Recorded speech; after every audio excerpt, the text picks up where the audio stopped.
So, the second story I have for you this morning involves a competition that we used to have at Randolph between the T-37 Squadron and T-38 Squadrons.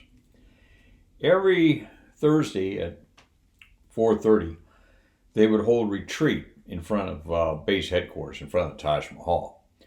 And one week, a T-37 would fly up and cross over the flagpole at 4:30. The next week, a 38 would come by at 4:30.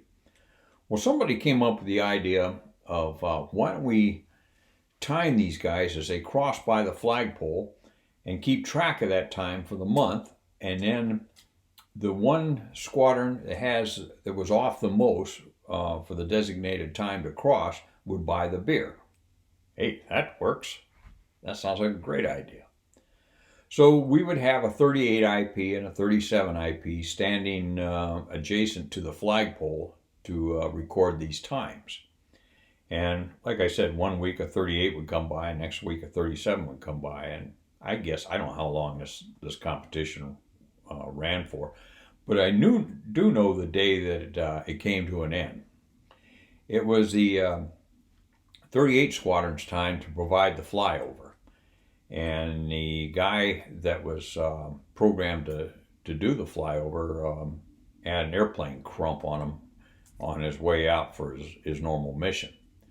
So the supervisor flying saw, looked at who he had out in the area and saw that Byron was out there. So he calls up Byron, and Byron was an experienced IP at that time, Vietnam War vet. So he knew how the cow ate the cabbage. So he calls up Byron and says, "Hey, Byron," he says, "our designated flyby guy just crapped out." He says, "Could you do it?" And Byron says, "Yeah, sure, no problem at all." So he says, "Okay, it's at 4:30, as you know," and Byron says, "Not a problem."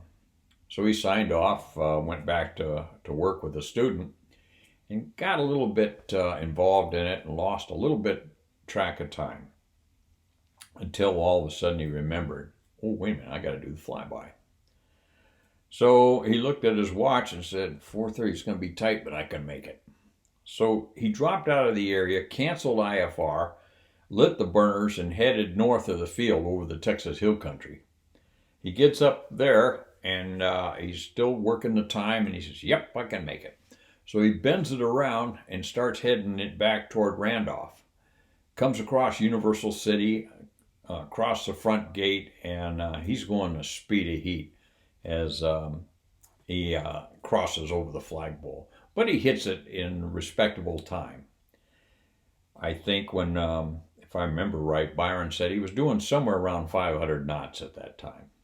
So anyway, that wasn't the problem. The problem was behind base headquarters was the officers club, and then behind the officers club was headquarters air training command.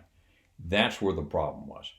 He's at probably 500 feet or so, going 500 knots, and he can't get that slowed up. He can't get that bad boy slowed up between the time he crosses the flagpole and when he hits headquarters ATC, and he just scared the living crap out of a lot of those people in the headquarters. I can just imagine all those shoe clerks sitting there in the process of putting away that paperwork that they treasure so much, and all of a sudden, boom! This guy comes by out of nowhere. Anyway, he made the time. The 38s won the keg of beer that month, but that was the end of the beer contest. Oh well.